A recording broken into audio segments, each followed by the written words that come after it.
terima kasih pada Inatua Riki dan Pak Bambang. Saya kira kita semakin tercerahkan, tetapi saya melihat nih wajah-wajah dengan banyak pertanyaan juga. Tapi kita dibatasi waktu ya, karena itu saya membatasi dulu 2 babak. Kalau memungkinkan kita buka 1 babak lagi, dan setiap babak saya beri kesempatan 5 orang ya. Dan teman-teman yang ada di Zoom bisa menulis di grup chat, nanti tolong dibantu direkam ya, bawa ke sini supaya bisa dijawab. Menulis di chat ya teman-teman, nanti tim kerja akan menolong kami merekam pertanyaan tersebut, dan Pak Bambang dan Pak Penatua Riki akan menjawab apa yang ditanyakan. Saya buka 5 pertanyaan. Pertama, kedua di sini, 3 Pak Yos, ada lagi 4, 5. Michael di Bapak 2 ya. Oke, ingatkan saya kalau saya salah menunjuk ya. Silakan Pak sebut nama dengan jelas.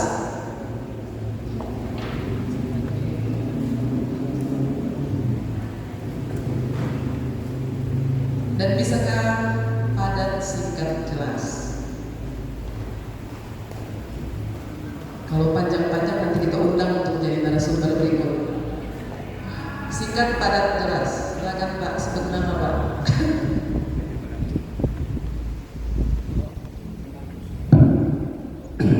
Oke, terima kasih kesempatan. Nama saya Yunus Baramsi, sebagai Persus di Jemaat ini, Jemaat Suara Kampus. Kami sangat tertarik dengan topik ini. Kita kembali membincangkan tentang ajaran Trinitas. Nah,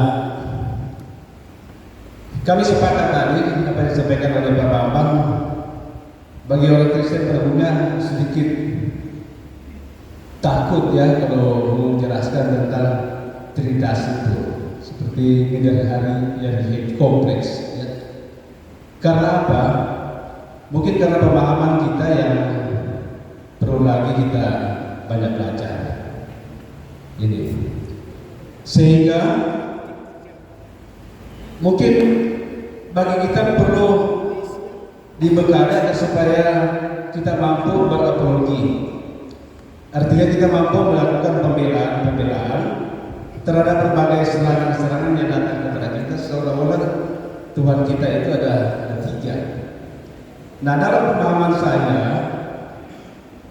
saya ingin bertanya, apakah kita menyembah Allah itu Allah di dalam anak, atau kita menyembah Allah itu Allah di dalam roh? Sebab Allah Bapa itu dalam Kejadian pasal 1 Allah pencipta. Ini pemahaman mungkin kami orang awam. Allah pencipta, Dia menciptakan langit dan bumi. Allah yang menciptakan. Jadi Allah berbentuk sabda Allah. Yang kedua dalam Yohanes, firman itu menjelma menjadi manusia, artinya menjadi daging. Ini pemahaman kami yang mungkin perlu keliru, kami minta diluruskan. Kemudian ketika Tuhan naik ke surga, aku akan meninggalkan kamu sebagai seorang penolong yang lain, yaitu Roh Kudus. Dia akan memberikan kekuatan dan penghiburan. Jadi selama ini kami Yesus seperti itu pemahaman kami. Nah, ingin kami tanyakan saat ini, apakah kita menyembah Tuhan Allah itu Allah di dalam anak atau Allah di dalam roh? Ya, sudah Terima kasih. Terima kasih. Silakan penanya kedua dari sini. Tolong yang angkat tangan nomor 2. Situ ya? Ya, oke. 3, 4 di belakang. Silakan. Sama, tetap sebut nama ya.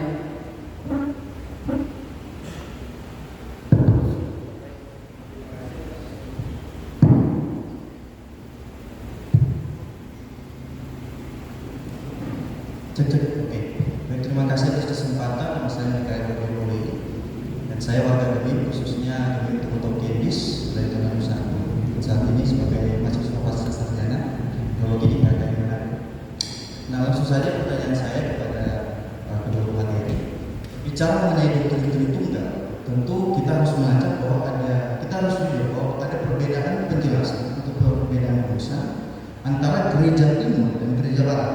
Nah, saya setelah melihat flyer dibagikan di grup WA, saya melihat ini grup materi yang menurut saya cocok. Karena saya berharap Bapak Riki mewakili perspektif barat dan Bapak Pembangun saya mewakili perspektif gereja timur. Nah, saya kira ini menarik untuk dilihat bagaimana untuk mendialogkan ini. Karena Bapak Ibu jujur saja, saya memang beberapa kali bahkan sering dialog dengan teman-teman saya dari gereja timur. Dan ketika saya tentunya mewakili perspektif barat, menemukan ada perbedaan dalam urusan Tritunggal, di mana gereja timur menekankan keesaan kepada hipostasis Bapa, sedangkan keesaan di dalam perspektif barat menekankan pada usia atau hakikat itu.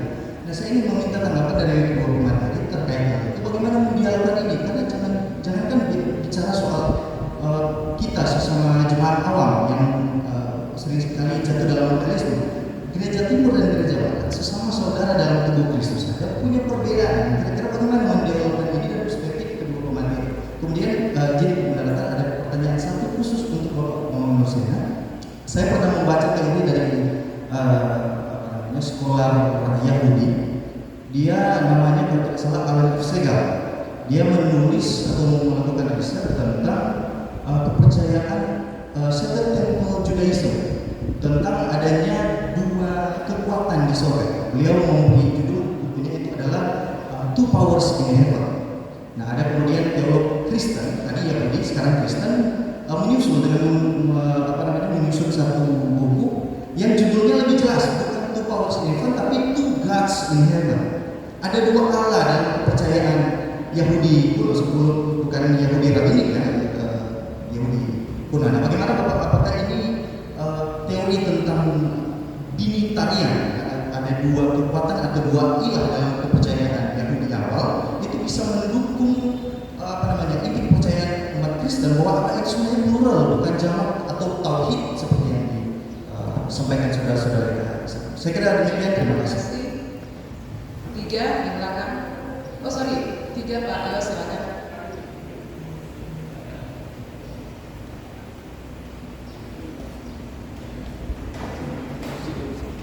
Terima kasih. Yang pertama, reaksi batin ketika mendengar pertuturan yang menuntut dari narasumber. Kami sungguh bersuka mendapatkan sesuatu yang baru menurut saya. Pertanyaan saya ingin menempatkan Tritunggal ini di dua tempat. Yang pertama di kepala saya dan kedua di batin saya. Yang terjadi sekarang ini, kita sedang memasukkan Trinitas Tritunggal itu di dalam kepala kita. Artinya kita memiliki kemampuan dan kelebihan untuk menerangkan secara teliti tepat benar tentang Tritunggal. Tempat yang kedua, seperti yang disebut oleh Yohanes, jika seorang mengasihi aku, maka ia akan menuruti firman-Ku, dan Bapa akan mengasihi dia, dan kami akan datang kepada dia, dan dia bersama-sama dengan dia.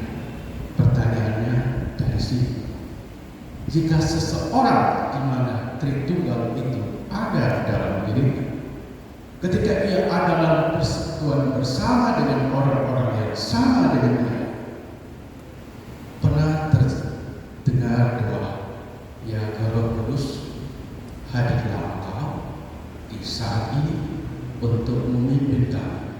Pertanyaannya, apakah yang bersangkutan itu tidak menyadari bahwa di dalam dirinya ada pribadi, ada roh, ataukah ia ingin menghadirkan roh yang lain, ataukah ia tidak tahu bahwa dalam dirinya ada Roh Kudus? Terima kasih. Terima kasih, silakan 4 di belakang. Terima kasih atas kesempatan yang diberikan. Saya Valdo. Sebenarnya ada satu yang ingin saya tanyakan, tapi sebenarnya hampir sama. Yang pertama mengenai perbedaan antara gereja barat dan gereja timur. jujur dibesarkan di gereja barat, jadi penjelasan lebih ke anak gereja barat. Kalau kita berbicara mengenai syahadat, secara kita kenal dengan pelaku iman, gereja timur dan barat ada satu hal yang berbeda, apalagi dari Roh Kudus. Nah, sama seperti tadi, gereja barat keluar daripada sampah dan anak, sedangkan gereja timur Allah menjadi sumber satu-satunya. Nah, kemudian tadi menarik ketika kita berbicara mengenai Allah yang tidak kesepian. Nah, ada penjelasan mengenai Allah yang tidak kesepian, di mana misalkan ketika berbicara inkarnasi dan kemudian Roh Kudus.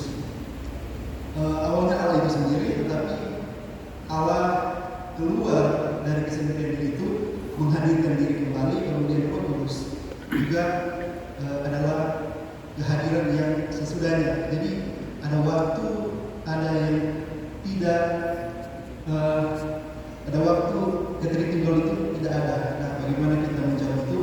Dan kemudian di pertanyaan yang terakhir, kalau kita lihat ini berbicara juga mengenai penginjilan, kita tarik ke hal yang jauh karena saya tahu Pak Gubernur berpengalaman di hal itu. Ketika kita berbicara mengenai Trinitarian Internasional, bagaimana kita melihat pola inkarnasi, bagaimana kita lihat sekarang ada istilah Injil yang mengambil budaya menjadi bagiannya. Jadi dalam rangka penginjilan ini budaya yang diambil sebagai medianya. Nah, tetapi pertanyaan saya, sejauh mana kita bisa menggunakan itu dan sampai mana batasannya? Terima kasih. Silakan 5 di belakang. Sebentar Pak, Bapak mendaftar tadi? Ada yang terima. Saya hitung ke 5. Oke. Terima kasih atas kesempatan.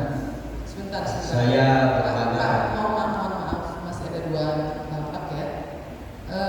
Yang terima yang di belakang Pak, nanti masuk di babak 2 bisa? Iya, minta maaf. Oke, ya silakan yang paling belakang. Izin shalom, selamat siang bagi kita semua. Oke, salam sejahtera bagi kita semua. Tadi sangat menarik sebenarnya dari kita untuk kenalan dulu ya. Perkenalkan nama saya Stefan Limbat,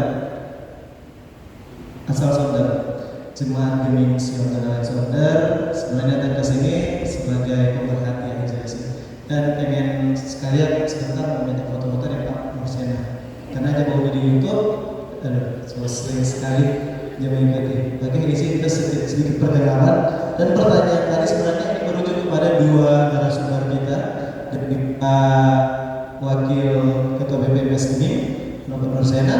Yang pertama dari narasumber yang pertama juga, apakah Trinitas itu hanya berdasarkan konsili atau berdasarkan tua-tua atau pemimpin gereja pada zaman itu, sehingga munculnya yang tadi kata politik itu yang muncul dari Bapak Montong ini, apakah itu bagaimana kalau mau disampaikan untuk kegiatan ini, untuk hasil konsil ini, apakah ada unsur politik dengan Kaisar yang menegaskan bahwa siapapun yang tidak menerima hasil konsil kita akan binasakan, gitu loh.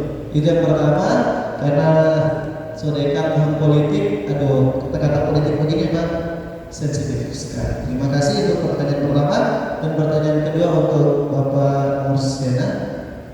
Ya, isi. Dalam konteks firman Allah yang tadi dapat dijelaskan dan sempat disampaikan bahwa firman Tuhan itu atau firman Allah itu adalah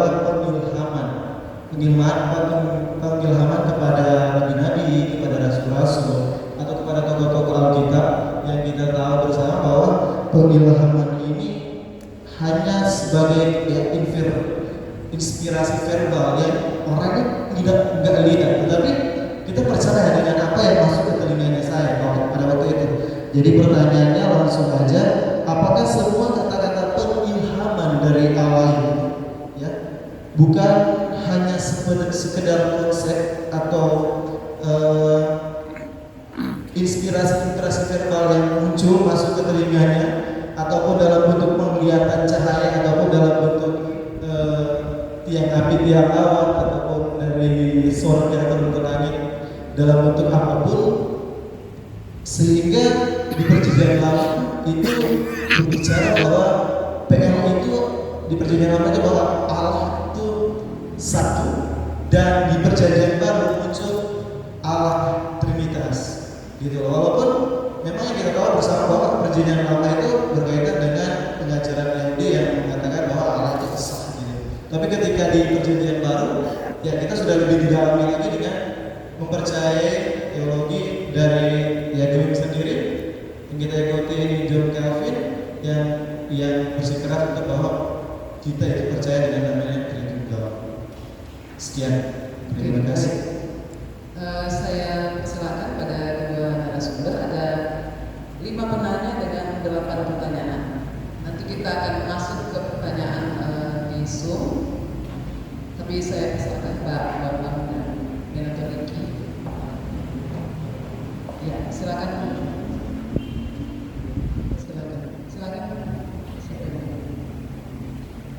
Ya, terima kasih. Pertanyaannya banyak sekali. Menyembah Allah itu dalam anak atau dalam roh? Kalau kita membaca kita menyembah Allah dalam roh. Jadi tidak perlu gini. Kacamata kita yang memandang itu Bapa, Putra, dan Roh Kudus itu terpisah, kuat sekali dalam pemahaman spiritual kita. Maka kita kemudian tanpa sadar kita itu membangun pemahaman 3 yang terpisah, itu ditinggalkan dulu. Kalau kita selalu merefleksi dengan 3 yang terpisah, itu sudah salah secara Alkitab. Karena itu tadi saya katakan pribadi yang dimaksudkan tulisan Bapak Musili itu bukan psychological personality, tapi metaphysical personality. Karena metafisik ya tidak terikat ruang dan waktu. Jadi misalnya ada yang mengatakan, kalau kita berdoa, ya Roh Kudus, tolonglah kami. Dan kita berdoa kepada Allah, kepada Roh Kudus, enggak bisa begitu. Atau ya Yesus, ingatlah apabila kau sampai di kerajaan-Mu. Dan dalam teks ini kita berdoa kepada Bapa atau kepada Yesus. Dan Bapa, Putra, dan Roh Kudus itu satu. Nah, dibilang-bilang. Anda tidak bisa ngomong kepada saya, Pak Bambang, yang nulis buku itu Bapak, pikiran Bapak atau Roh Bapak, itu kan pertanyaan gila ya. Saya salah. Benar nggak? Ya saya bukan lagi saya kalau jika tidak ada roh.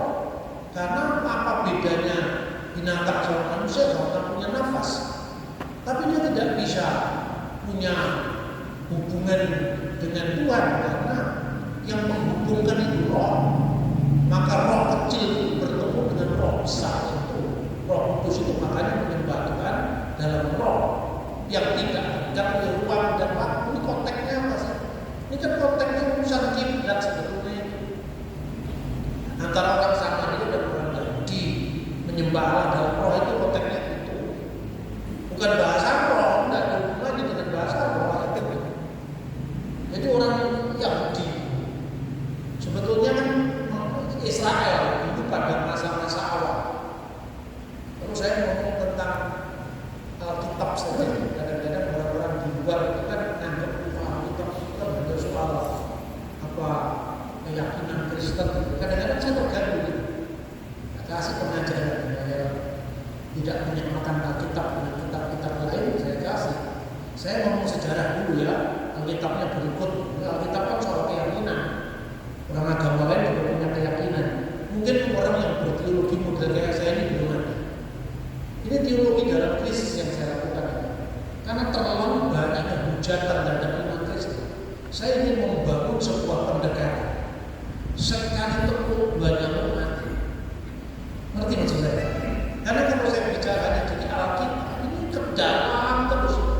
Maka saya bilang, menurut inskripsi yang dikeluarkan oleh Firman Ren Petah 1 tahun 2000 tahun 1205 sebelum Masehi, kata Israel yang dalam bahasa Mesir itu Yasir itu merujuk kepada entitas keagamaan sekaligus entitas bangsa. Berarti tidak ada yang namanya agama Yahudi pada zaman Musa. Yang ada Israel. Israel itu bisa entitas agama dan entitas bangsa. Maka yasir ilfikat uben merah dalam bahasa Mesir itu. Israel sudah binasa dan keturunannya tidak ada lagi. Ini yang bilang prasasti tentang kita. Jadi kalau kamu menolak saya, berarti kamu menolak sejarah.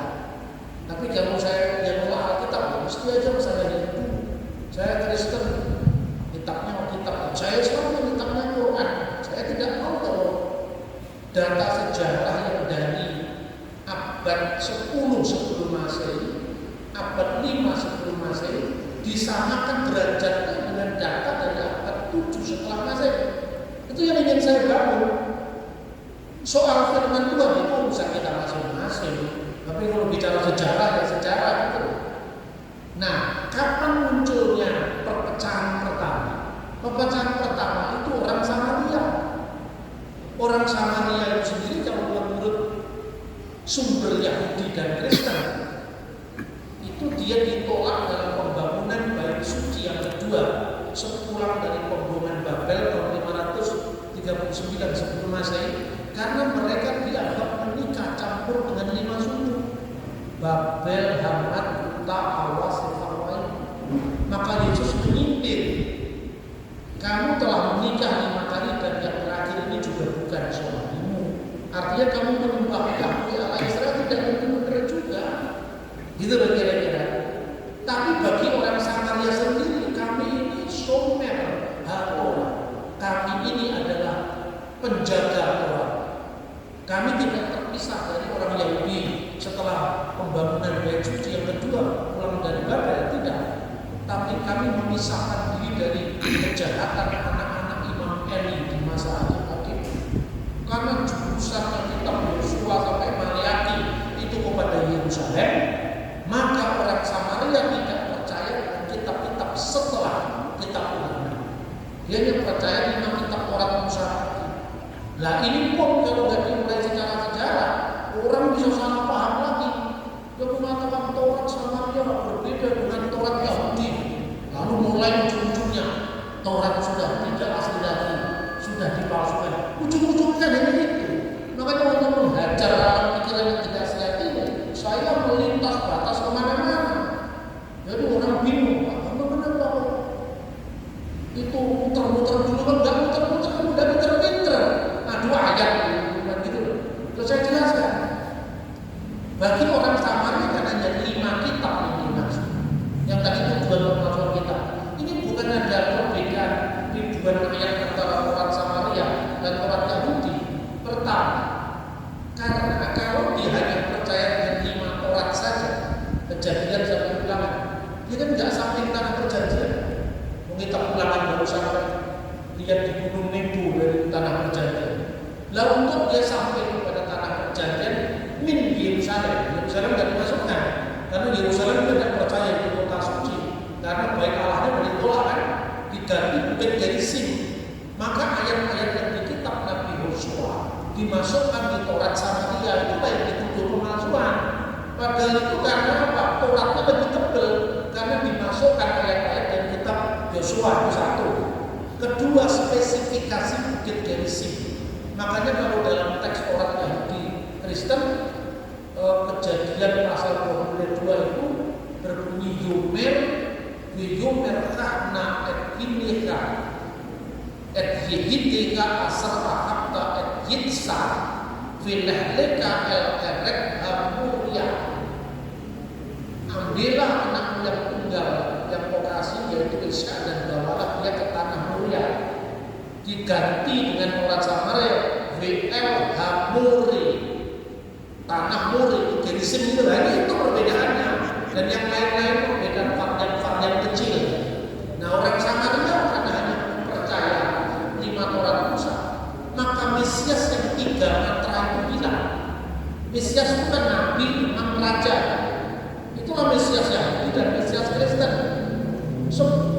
Tajam apapun perbedaan Yahudi dengan Kristen, Mesias itu imam, nabi, raja. Mesias imam itu berasal dari Mazmur 110. Kau adalah imam besar yang telah mati peraturan dari Zedek. Mesias raja Mazmur 10 ayat 1. Rasul Samuel. Mesias Nabi itu Ulangan pasal 18 dan 15 20 seorang nabi di tengah-tengahmu di antara saudaramu itu. Maka orang Samaria, Mesias satu-satunya itu hanya Mesias Nabi yang akan merekonsiliasi perpecahan Yahudi dan Samaria. Makanya ketika dia lihat hikmatnya Yesus, wanita Samaria itu mengatakan, nyatalah sekarang bahwa engkau adalah nabi. Nyatalah sekarang bahwa engkau adalah nabi. Itu nabi Mesias yang disebut sebagai nabi Taheb, nabi sang rekonsiliator. Itu satu. Terus kedua, kamu harus menyembah di mana? Di bukit ini, maksudnya bukit Gerizim atau di Yerusalem. Akan tiba saatnya, dan sekarang sudah tiba, orang tidak lagi menyembah Allah di bukit ini, maksudnya Gerizim, tidak pula di Yerusalem. Karena Allah itu roh, artinya Allah itu beyond time, beyond space, tidak terikat ruang, tidak terikat waktu. Orang tidak lagi menyembah Allah karena kiblat tertentu, arah tertentu, itulah menyembah Allah dalam roh dan kebenaran. Bukan harus spesifik diartikan Roh Kudus atau Yesus, bukan itu. Konteksnya seperti itu ya. Kemudian yang kedua, antara gereja timur dan gereja barat ada perbedaan soal Tritunggal. Bagaimana ini menyelesaikan itu sudah maju sekali pemahaman itu ya. Yohanes Paulus kedua itu datang ke Konstantinopel tahun 1981, dan di situ Paus bertemu dengan patriark gereja Ortodoks Konstantinopel, dan Paus sepakat bahwa gereja barat harus kembali kepada pengakuan iman Nikia Konstantinopel tanpa sisipan apapun. Bahkan Paus mengizinkan ungkapan dan putra itu dihapus dari syahadat Latin. Itu sudah terjadi. Karena pertama, penghapusan itu karena kalau di dalam konsili Konstantinopel 381 itu kan, aku percaya akan Roh Kudus yang menjadi Tuhan dan menghidupkan, yang keluar dari Bapa, yang bersama Bapa dan Putra disembah dan dimuliakan. Ya kan? Oleh konsili lokal di Toledo itu di wilayah gereja Roma ditambahkan yang keluar dari Bapa dan Putra. Itu yang menjadi perselisihan antara barat dan timur. Bagi orang timur, kalau itu Bapa dan Putra berarti sumbernya Roh Kudus ada dua. Tapi bagi orang barat, kata dan di sini maksudnya bukan dan keluar dari Putra juga, tapi diberikan melalui Sang Putra. Kalau itu gereja timur sepakat bahwa sumbernya Roh Kudus itu hanya dari Bapa, karena Bapa itu merujuk kepada hipostasis sang wujud eksisten. Putra itu adalah firman yang keluar dari the eksisten. Roh Kudus itu adalah roh yang keluar, sumber hidup yang keluar dari the eksisten. Kira-kira seperti itu. Maka kalau Roh Kudus keluar dari Bapa dan keluar dari Putra, berarti ada dua eksistensi yang mengeluarkan Roh Kudus. Tapi maksudnya gereja barat juga tidak seperti itu. Maksudnya Roh Kudus diterlimakan kepada umat percaya lewat karya Sang Kristus. Itu karena kan dalam Alkitab kan roh kebenaran yang keluar dari Bapa, tidak ada Bapa dan Putra. Terus kemudian yang kedua, konsili Toledo itu konsili lokal, tidak boleh berlaku. Karena konsili Nikia, Konstantinopel, Efesus itu konsili universal. Sebelum gereja pecah, atas dasar apa konsili lokal punya derajat yang sama dengan konsili universal? Itu keberatan timur. Karena gereja Protestan sudah tidak lagi terikat pada sejarah yang panjang itu, karena potong pas Alkitab langsung Luther, Alkitab langsung Calvin, Alkitab langsung Zwingli, Alkitab langsung gerakan Pentakosta, maka ini dilupakan. Yang menjadi istilahnya ganjaran bagi timur dan barat, Katolik dan Ortodoks ini ganjaran, di Protestan tidak ganjaran, akibatnya tafsir bebas, lebih berkuasa. Gitu loh kira-kira. Termasuk ketika teori barat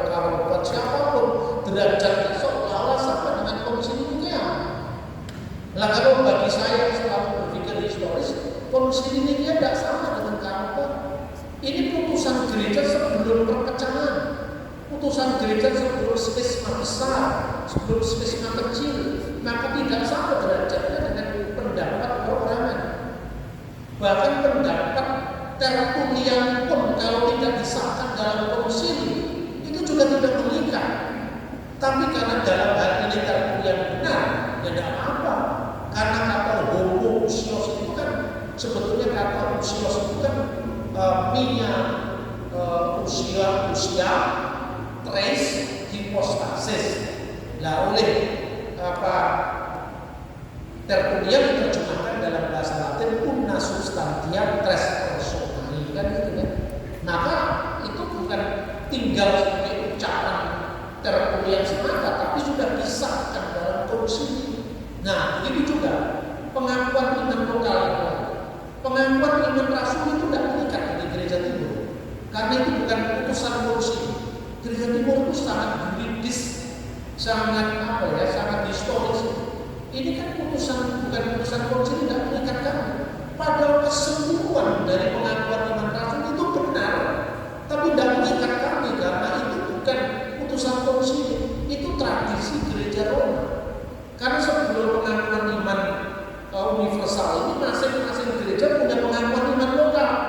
Ada pengakuan iman lokal di Roma, itu pengakuan iman rasulia, ada pengakuan iman lokal di Kaisarea. Nah, itu yang menjadi salah satu perdebatan di Konsili Nikea.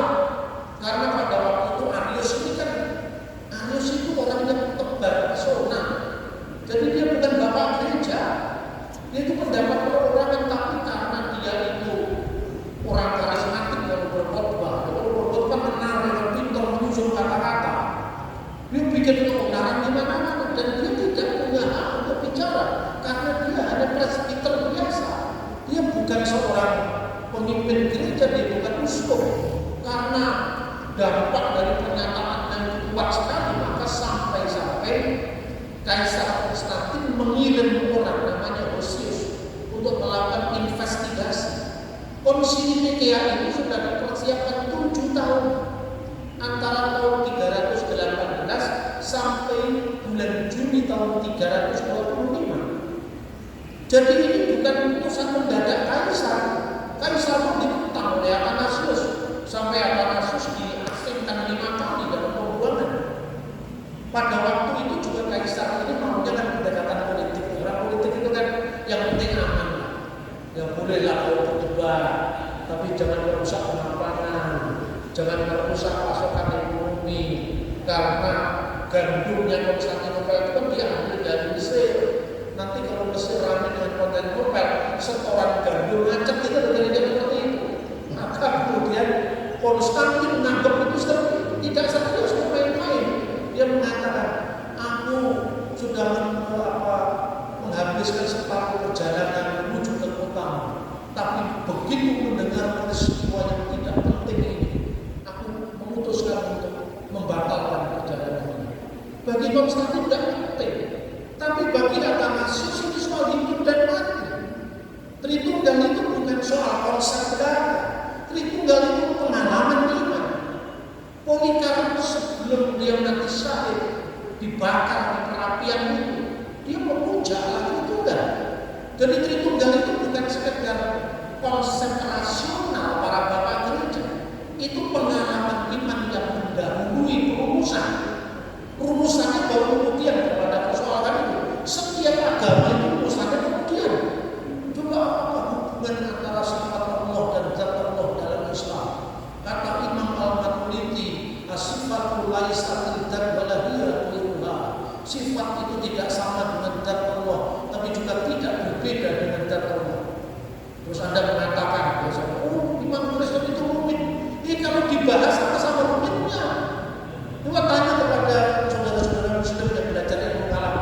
Sifat Allah tidak sama dengan substansinya, tidak beda dengan substansinya. Cuma tidak sama artinya beda. Tidak beda artinya sama. Lalu kan lebih dari Yohanes. Firman itu bersama-sama Allah dan firman itu adalah Allah. Hanya karena biasanya dialog di tingkat alam itu kan hanya ngomong judul-judulnya saja, pendalamannya tidak ada. Gitu. Maka kemudian kami tidak percaya kalau firman Firman itu kan mencipta, ya Pak, mencipta. Lalu firman itu bukan Allah. Iya, kalau gitu Tuhan melibatkan ciptaannya untuk mencipta. Itu kamu menghina Tuhan karena seorang makhluk membantu Tuhan mencipta. Katakan kepada saksi Yehova, kalau Yesus itu hanya makhluk, Tuhan tidak maha kuasa karena perlu bantuan makhluknya jadi arsitek penciptaan. Ayo sekarang lebih masuk akal mana? Tapi kalau Kristen jelas firman itu adalah Allah, makanya tidak ada yang selain Allah, tidak ada yang di luar Allah yang bisa mencipta. Yang mencipta hanya Allah. Karena penciptaan itu kan kreasio ex nihilo, dari tidak ada menjadi ada. Sementara ciptaan itu dulunya tidak ada menjadi ada. Bagaimana ciptaan yang pernah tidak ada membantu sang pencipta untuk menciptakan dari tidak ada menjadi ada? Itu pikiran yang paling buruk dalam sejarah manusia. Tidak pernah ada yang seperti itu. Oh, ketika di dalam Kristus lebih masuk akal, memang lebih masuk akal. Makanya jangan sombong. Itu kira-kira, ya toh? Nah, kemudian yang ketiga, tentang dua kekuatan apa yang disebut sebagai the power and the evil, dua kekuatan. Apakah itu divinitas? Kalau saya bicara hubungan saya dengan istri saya, dan saya tidak menceritakan bagaimana hubungan saya, istri saya dan anak-anak saya, itu bukan soal divinitas atau trinitas, itu soal fokus pembicaraan. Ini salahnya banyak teolog itu begitu ngomong dua lalu dibatasi dua, karena yang jadi pokok pembicaraan ada dua kekuatan Tuhan dengan yang disebut Metatron, dia yang berada di takhta Tuhan. Metatron itu siapa? Itu dalam tulisan-tulisan sebelum Bait Allah kedua hancur itu muncul dalam konteks Yahudi ada lagi Sarhapani, sang pangeran yang ada di hadapannya. Lalu siapa itu? Dan itu bukan muncul pada Yahudi rabbinik sekarang, tapi muncul dalam naskah-naskah Qumran yang itu berasal dari periode Yahudi sebelum Bait Allah kedua. Karena itu kan berasal dari sekte Esseni. Sedangkan menurut Flavius Josephus, seorang ahli sejarah Yahudi abad pertama, ada 3 aliran Yahudi: Saduki, Esseni, Parisi, dan kemudian ketambahan Nasrani, yaitu Kristen dari kalangan non-Yahudi. Ya, kemudian apakah ada limit waktu ketika Allah memperanakkan sang putra dan mengeluarkan Roh Kudus? Tidak ada limit waktu. Karena ketika kita bicara Bapa, Putra dan Roh Kudus, ketika Bapa disebut duluan, Putra disebut duluan, itu bukan limit waktu. Ya, Bapa, tidak pernah ada Bapa itu berkarya tanpa firman dan Roh Kudus. Tidak pernah ada karya Roh Kudus tanpa Bapa dan Putranya. Maka kemudian hantaman bagi gereja waktu itu menghadapi pola pikir Yunani Helenis. Jadi orang ini menuduh ya. Dulu waktu saya masih kuliah membaca bukunya sudah waktu, judulnya Filsafat Patristik. Itu dulu saya baca ini menarik, ini bagus. Begitu saya kenal buku-buku filsafat dari kalangan Canisius, ini buku nggak ada artinya buku ini. Karena saya mendapatkan buku yang lebih bagus dari ahli filsafat, baru belajar yang namanya filsafat Hellenisme itu seperti apa. Nah, Pak Hasbullah Bakri itu pernah menulis begini: logos dalam Injil Yohanes itu adalah logos neoplatonis. Hanya karena judulnya sama. Sekarang saya mau tanya kepada Anda, in the beginning was the Tau. Apakah Taunya dalam Alkitab bahasa Mandarin sama dengan Taunya Tau Te Ching dari Laos? Tidak sama. Tapi karena orang Cina tidak punya ngomong tentang entitas yang namanya resah alam semesta, di mana Tuhan itu berkarya kecuali Tau. Ketika orang Jawa mengatakan pada mulanya adalah firman dengan Engkolopurwo Sang Sabtu, sabda itu merujuk apakah ini sabda kebatinan atau sabda Kristen. Ketika orang Bali menerjemahkan beres bara Elohim et asamanya Bejara dengan bahasa Bali, duking purwot kala ide sang yang diwasa kuen tenang asal di waktu ini. Apakah ini bahasa yang di bahasa Bali sama dengan bedakan antara istilah dan makna di belakang istilah. Yang jelas logosnya Injil Yohanes itu berasal dari Septuaginta. Karena logosnya Yunani itu kan intermediary, bukan Allah dan bukan manusia. Ini logosnya Yunani karena begini, Allah itu Tuhan, dia identitas awal yang kemudian emanasi ngalir yang pertama di dunia itu logos. Emanasi pertama ini lebih tinggi daripada emanasi kedua. Emanasi kedua lebih tinggi dari emanasi ketiga.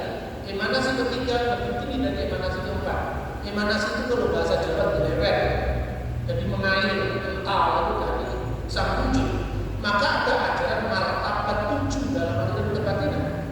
Antara aliran pertama, aliran kedua beda martabat, beda martabat. Sementara dalam iman Kristen tidak ada jenjang-jenjang seperti itu. Makanya kenapa Origen mengatakan bahwa Bapa, Putra dan Roh Kudus berjenjang? Karena Origen memakai filsafat Helenisme, di mana Theos sebagai sumber yang mengalirkan logos tentu lebih besar daripada alirannya. Ini alam pikiran Yunani. Maka dalam alam pikiran Yunani, logos itu bukan Theos, tapi juga bukan kosmos atau ciptaan dan apa. Ini kan persoalannya.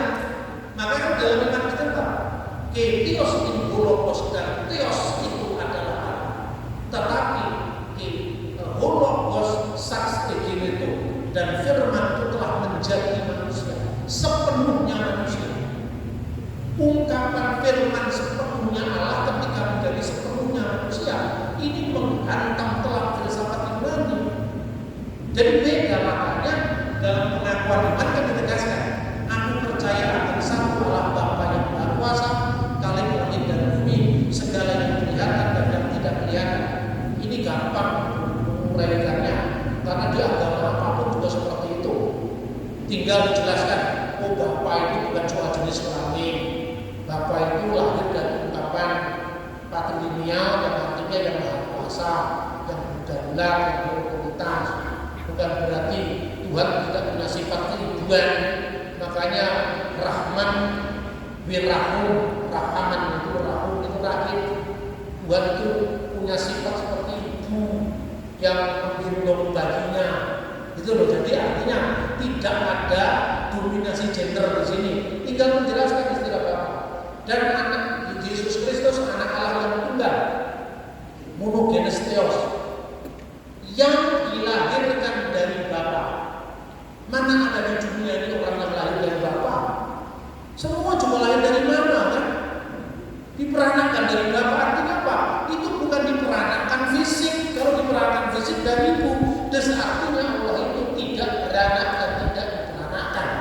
Maka katakanlah benar kepada Roma Irama, Tuhan tidak beranak dan tak diperanakan. Itu benar. Karena itu diperanakan dari Bapa, bukan berarti beranak secara fisik. Sebelum segala empat, karena sebelum ada ruang, sebelum ada waktu, sebelum ada hitungan, sebelum ada menit detik, maka tidak ada urutan waktu di situ. Ya toh, sebelum segala empat, Allah dari Allah, terang dari terang, Allah sejati dari itu menghadapi Origenes. Karena apa itu nggak berjenjang kalau sampai yang dialirkan dari Allah, yang diperanakan dari Allah lebih rendah dari Allah, itu Helenisme, itu filsafat beleber tadi, ya toh. Tapi kalau dalam iman Kristen karena logos itu sepenuhnya Allah, seperti sinar matahari antara Athanasius. Kalau saya matahari jangan bilang, oh ini modalisme, kalau ngerti-ngerti modalisme aja. Istilah modalisme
yang sering memakai ungkapan kita. Lalu dikatakan Allah dari Allah, terang dari terang, Allah sejati dan sejati. Teks aslinya demikian. Itu hanya terang dari terang. Allah sejati dari Allah sejati dilahirkan, tidak diciptakan. Ini menghadapi Arius. Tapi kalau terang dari terang Allah sejati menghadapi Origenes, di mana berjenjang tadi, kalau dilahirkan tidak diciptakan. Karena apa? Arius mengatakan ada waktu di mana anak Allah pernah tidak ada, berarti ciptaan. Nah kalau ciptaan kan berarti Allah pernah ada tanpa firman-Nya. Nah waktu Allah sudah ada tanpa firman-Nya, Allah Maha Kuasa. Ketika firman-Nya belum ada, Allah pernah tidak Maha Kuasa. Masa Allah begini ada yang ini? Maka Allah yang Maha Kuasa haruslah Allah yang ada firman-Nya, ada Roh Kudusnya. Roh Kudus itu sumber hidup dalam diri Allah. Lalu dikatakan itu bukan pribadi. Sekarang kata pribadi itu penting untuk mengungkap itu tadi. Kalau Allah itu hanya sebutan Bapa, Putra dan Roh Kudus, tapi ketiganya satu ousia yang hanya memiliki satu hipostasis, satu keberadaan yang hanya memiliki satu pusat kesadaran, berarti Allah pernah kesepian. Masa Allah sama dengan sunyi sendiri tanpa dirimu lagi. Kemudian orang terharu yang lagu-lagu minahasa yang suka lagu-lagu rem-rem gitu. Apa itu? Haleluya gitu. Tapi bukan itu maksud saya. Maksud saya artinya bahwa Tuhan itu jangan dibatasi dengan pribadi kita. Jadi istilah pribadi menurut saya tetap relevan asal tidak dimaknai pribadi yang terpisah. Tetapi jangan curiga dengan istilah cara berada. Baca konteks aslinya kalau bukan bicara itu. Baca konteks aslinya pendekatan Pak Harun tentang itu. Sebab kalau membaca buku terpotong-potong, teks vital konteks is teks. Semoga kita tidak mudah untuk menyimpulkan sesuatu tanpa kita membaca langsung sumber pribadinya. Ya saya kira itu. Ya kalau ada ungkapan-ungkapan doa, Roh Kudus, jawablah kami, atau ya anak Allah, tapi gereja kuno ketiga-tiganya disebut. Misalnya doa puja Yesus, ya Rabbi Yesus al-Masihullah, irhamni tahmul kotoya, ya Rabbi Yesus al-Masihullah, arhamni irhamni tahmul kotoya, ya Yesus itu anak Allah, kasihanilah kami yang berdosa ini. Dan doanya kepada Yesus, kepada Allah Bapa. Ketika orang mengatakan doa permohonan kepada saya, apakah pikiran saya tidak termasuk? Ketika Anda memohon kepada saya, Pak, dengan berharap saya bermohon kepada Bapak, Bapak mau datang ke pemohon, tapi nggak usah dengan pikiran Bapak ya, kita bisa dengan rohnya Bapak. Masa begitu? Satu paket itu, Bapak, Putra dan Roh Kudusnya itu pertama. Yang kedua, doa itu adalah getaran jiwa. Doa itu bukan merusak. Maka doa itu kadang-kadang jangan mudahlah orang menyesat-nyesatkan orang. Ada orang Batak kepujian dari hidupnya. Tahun pertama anak laki-lakinya meninggal. Tahun kedua istri tercinta meninggal. Tahun ketiga orang tuanya meninggal. Akhirnya dia tinggal bertiga. Dia, anaknya laki-laki yang kedua dan anak perempuan yang bungsu. Lalu dia berdoa pada Allah Ta'ala. Bapa di surga, Bapa di surga. Di sana aku tidak. Kini aku pun tidak sekarang mau. Kira-kira Tuhan marah dengan doa yang umumnya. Karena doa itu getaran jiwa. Doa itu bukan rumusan teologis. Sekalipun rumusan teologis tetap penting.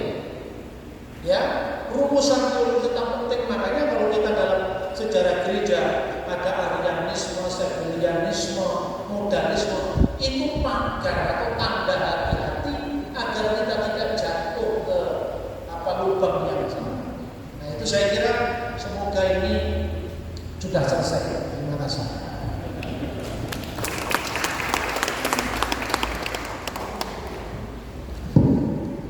Fides. Jadi saya sendiri membawa buku ini ya tentang Calvin untuk memeriksa apa istilah-istilah dalam pengakuan iman gereja Prancis, gereja Belanda ya, ada pengakuan iman. Di situ memang dia menyebut tentang Allah itu hakikat tunggal, 3 pribadi yang dimaksud seperti yang dijelaskan.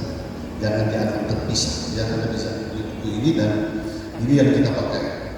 Dan kita tidak usah berbicara gereja timur dan barat sekarang, karena yang kita pakai di Gemini, saya berbicara dalam konteks Gemini, pengakuan iman Nicea Konstantinopel, pengakuan iman Rasuli. Nicea Konstantinopel 325 itu belum final karena tentang Roh Kudus dia hanya bilang dan kepada Roh Kudus. Makanya digugat terus hingga tahun 381 ya dilengkapi. Aku percaya kepada Roh Kudus yang adalah Tuhan dan yang menghidupkan, yang keluar dari Sang Bapa dan Sang Anak, yang bersama-sama dengan Sang Bapa dan Sang Anak disembah dan dimuliakan, setara, sejajar. Bapa tidak lebih besar dari Anak, Anak tidak lebih besar dari Roh Kudus. Walaupun di teks-teks Alkitab yang kita baca, kita bisa cenderung memahami hal itu bertingkat. Karena Yesus pernah bilang, tidak ada seorang pun sampai kepada Bapa tanpa melalui Aku. Apalagi kalau kita pakai ayat Alkitab Yesus yang begini, menghujat anak manusia akan diampuni, menghujat Roh Kudus tidak akan diampuni. Seakan-akan Roh Kudus lebih tinggi dari Anak. Ini kan kebingungan kita. Jadi kita bersyukur karena perdebatan di sejarah gereja ini membantu kita, ya. Kita tidak usah lagi mengubah masa lalu, karena tidak ada seorang pun yang bisa mengubah masa lalu. Kita hanya bisa kembali ke masa lalu lewat kenangan-kenangan teologi yang sudah kita rumuskan bersama, yang sudah kita pahami bersama. Jadi kalau tanya tadi di pertanyaan lewat internet bilang, Gemim posisinya apa? Gemim posisinya una substantia tres personae, discreti non separate, distinsi non divisi. Nah, itu kita baru dapat tadi malam tuh soal cuma malam mau bilang karena itu milik dari Bapak Muhammad SAW. Saya nonton ya, karena saya pikir ini dengan pakar, jadi saya sudah mencatat. Nah, cuman memang contoh, walaupun sudah ada pengakuan iman Nicea Konstantinopel yang kebanyakan di antara kita ketika baca di liturgi ada panjang, ya kan? Orang yang lebih cenderung suka pengakuan iman Rasuli, ya. Pengakuan iman Rasuli di gereja kita juga memang yang kita pakai punya Katolik. Makanya di situ ada ungkapan kebangkitan daging. Seharusnya versi Protestan dibilang kebangkitan orang mati seperti Nicea Konstantinopel. Karena kalau kebangkitan daging, rugi orang mati tua, bangkitlah tua, ya kan? Kalau secara logika, jadi kita harus terjemahkan kebangkitan orang mati. Entah tubuh apa yang diberikan, itu kuasanya Tuhan, ya kan? Jadi saya sudah mengusulkan itu di bidang ATG, tapi sementara dicari cara, karena saudara-saudara kita di KGPM menggunakan kebangkitan orang mati, sementara kita di dunia kebangkitan daging dan hidup yang kekal. Bagaimana daging bisa hidup kekal, ya kan? Nah, jadi itu. Jadi kita di Gemini tetap memakai rumusan una substantia tres personae ini, ya. Dan menurut saya jangan kita cuma pikirkan permasalahan di belakang. Sekarang apa dengan apa yang akan kita lakukan dengan pengakuan ini? Setidaknya kalau Anda tidur malam mengungkapkan pengakuan iman itu sebagai sadar, ya kan? Di samping Anda berdoa, sebutkan juga pengakuan iman Rasul yang pendek. Lebih baik juga kalau Anda menghafal pengakuan iman yang dibuat oleh Gemini yang ada versi pendek. Dan ini catatannya, ada pendeta di kansil di sini. Waktu kita merumuskan pengakuan iman Gemini, karena yang merumuskan ini dosen-dosen biblika, itu Roh Kudus hampir tidak dicantumkan, dia mencantumkan di bawah, di penutup. Masih ada kesadaran, karena pengakuan iman manapun selalu pengakuan iman Bapa, Anak dan Roh Kudus. Kalau taruh di bawah itu ditunggal semacam kata penutup. Tapi kalau mau ada ubah, kita warga Gemini yang pertama keluar dari Gemini. Waktu itu ada saksi sejarah di sini. Kemudian mereka sadar dan kemudian mereka berubah itu. Karena memang saya mengatakan teknologi kita kadang cenderung ditunggal. Ya, karena melihat kekuatan, karena juga takut dengan berapa banyak Allah. Padahal harus kita melihat Tritunggal itu dari bagaimana Allah, bukan berapa banyak Allah. Seperti yang disampaikan dalam ilustrasi. Ada seorang pendeta, dia mendoakan seorang yang sakit berulang-ulang tidak sembuh. Di kali terakhir dia berdoa begini, ya Bapa, ya Yesus, ya Roh Kudus, bersatulah kalian bertiga, sembuhkan saudara saya ini. Karena mereka melihat berapa banyak Allah, bukan melihat bagaimana Allah. Iya kan? Ada seorang pendeta dulu di masa ada jihad, kemudian ada sweeping, kemudian di sweeping di Pak Pendeta. Waktu dia buka jaket, pendeta tidak takut. Di depan ada Yesus, di belakang ada Roh Kudus.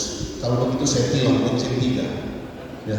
Nah, karena kita dalam konsep berapa banyak Allah, tapi Tritunggal harus kita lihat dari bagaimana Allah, ya, supaya kita bisa meluruskan ini. Nah, oleh sebab itu yang saya katakan, kalau Anda kembali ke jemaat Anda masing-masing, usulah paling kurang mulai dari diri sendiri menyebutkan pengakuan iman. Karena berbicara Tritunggal, berbicara tentang kredo, pengakuan iman. Kalau Anda hanya pikirkan di sini seperti itu, Pak Naradi itu guru saya di SMA Kristen Indonesia bahasa Jepang. Ya. Kemudian Pak Yerniada Mongilala, kepala sekolah saya di SMA Eben dulu. Ya, dia pernah mengungkapkan salah satu orang yang saya ragukan mau jadi orang kita kan. Gitu. Tapi itulah cara Tuhan, dia bisa mengubah dengan caranya. Ya. Jadi setidaknya Anda ubah dulu diri Anda supaya Anda bisa mengubah kolom Anda. Kalau Anda bisa mengubah kolom Anda, ya, saya betul ya. Anda bisa mengubah jemaat Anda. Kalau Anda bisa mengubah jemaat Anda bisa mengubah wilayah dan sinode. Jangan pernah berpikir mengubah sinode Anda sebelum Anda mengubah diri Anda. Tuhan memberkati kita semua. Amin.